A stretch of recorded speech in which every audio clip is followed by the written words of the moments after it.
Hey guys and gals, I wanted to share this with you. It's a really good idea for placing a border around anything using 40-pound or larger cement bags.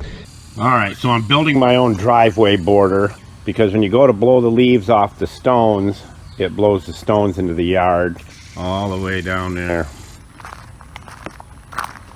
And we'll be able to have a clean edge for grass trimming and keeping the stones where they're supposed to be. And you can see that I started this last year and I've slowly worked my way around this curve, and it just really works well because you can move them if you have to, but they're really hard to move when a vehicle hits them.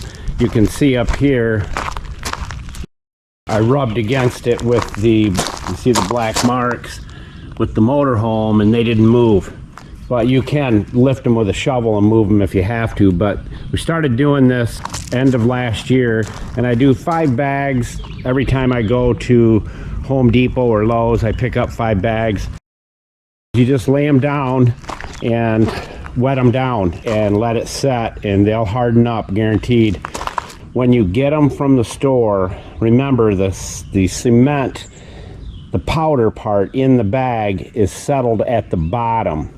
So when you get them from the store, pick them up and make sure you put the bottom of the bag on top. And you very carefully flip them over, because as they transport them, the vibration settles all of the powder to the bottom of the bag, and that way you don't get a whole bunch of stony mix looking on top of the bag. As you see, these are smooth, and that's the paper still coming off on some that I did about a month and a half ago, and the paper just comes off and it slowly degrades back into the ground. And I've got all this area to do here all the way up to the motorhome, and you can design it however you want. It's great for fire pits, it's great for retaining walls. If you need a little retaining wall, you can double stack these. Our yard really took a beating back here after Hurricane Sally because we couldn't get the leaves and branches off it fast enough. So now we're getting it brought back. 5 more bags right there that are going to be going down today. And that'll get me another, I don't know, 6 feet, 7 feet. All right, I'm going to share with you how easy this is to do, but I wanted to share these pooper scoopers with you. We've had these for 4 years, and they're as in good a shape as they were when we bought them, and they work great. They take the gooey poop right out of your yard without any problem. Julio, tell everybody where all the tools are located.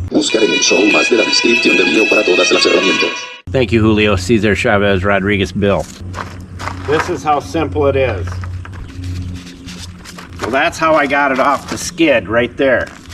All I do is flip that over.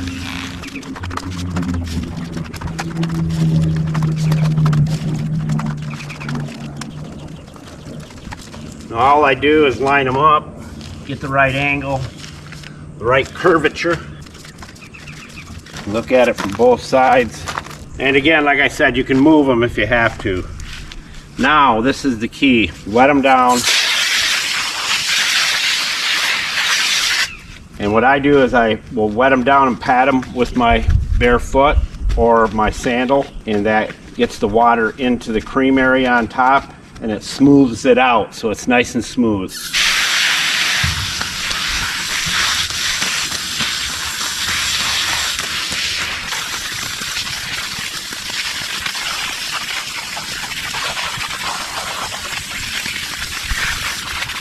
That's it.